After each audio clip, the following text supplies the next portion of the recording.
Hello my dear friends, నేను మీ ఆశాని.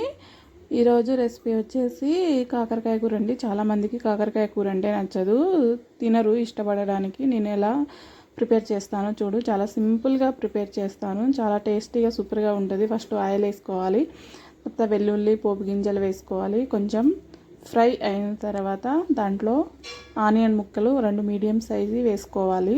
వేసుకొని కొంచెం ఫ్రై అవ్వాలి, అంటే మరీ బ్రౌన్ కలర్ కాకుండా కొంచెం లైట్ బ్రౌన్ కలర్ వేసుకోవాలి. మనం బ్రౌన్ కలర్ అయ్యేదాకా ఉంచామనుకో కాకరకాయ వేసేసరికి అవి మాడిపోతాయి. సో లైట్ బ్రౌన్ కలర్ అయ్యేదాకా కాకరకాయ వేసుకోవాలి. దీంట్లో కాకరకాయ అనేది చాలా ఫ్రెష్గా ఇట్లా నీట్గా కట్ చేసుకొని వేసుకోవాలి. కాకరకాయ వేసుకున్న తర్వాత కొంచెం సాల్ట్ అనేది దీంట్లో యాడ్ చేసుకోవాలి. సాల్ట్ యాడ్ చేసుకోవడం వల్ల తొందరగా ఫ్రై అవుతాయి, దాంట్లో ఉన్న నీరు మొత్తం బయటికి వెళ్ళి ఫ్రై అవుతాయి. దీని మీద మూత అనేది వేసుకోకూడదు. మూత వేసుకుంటే చేదు అనేది దాంట్లోనే ఉండిపోతుంది. అందుకని మూత అనేది వేసుకోకుండా మంచిగా ఫ్రై చేసుకోవాలి.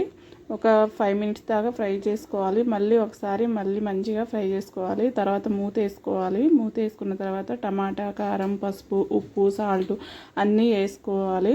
వేసుకొని టమాటా ముక్కలు మంచిగా మగ్గే వరకు ఉంచుకోవాలి. చూసారు కదా, టమాటా ముక్కలన్నీ మగ్గిన తర్వాత మనం కాకరకాయ కూర అనేది రెడీ అయిపోయింది. ఇలా చేశారనుకో చాలా టేస్టీగా ఉంటుంది. నా రెసిపీ మీకు నచ్చినట్లయితే లైక్ చేయండి, కామెంట్ చేయండి, సబ్స్క్రైబ్ మాత్రం తప్పకుండా చేయండి, బెల్ ఐకాన్ మాత్రం క్లిక్ చేయండి. Thank you, bye.